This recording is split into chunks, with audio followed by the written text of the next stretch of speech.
How to delete Telegram account. So if you want to delete your Telegram account, then what you need to do is you just need to simply open up a browser or Google, because you can't do that on your application. So open up your browser or Google or Safari, anything that you're comfortable with.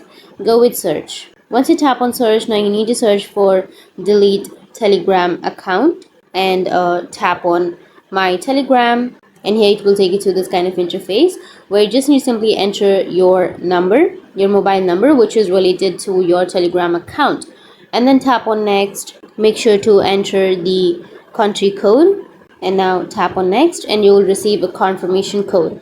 So enter the confirmation code on the next blank. Once you enter the confirmation code, you just need to simply go with sign in. Once you tap on sign in, now here you will have delete account option. Tap on delete account, and then you need to enter why you're leaving the Telegram. So you just need to simply enter a reason, and then tap on delete my account, which is on the bottom of your screen, and after that your account will be deleted. So that's how you can delete your Telegram account in 2024. And if you have any questions, feel free to comment below. Thanks for watching.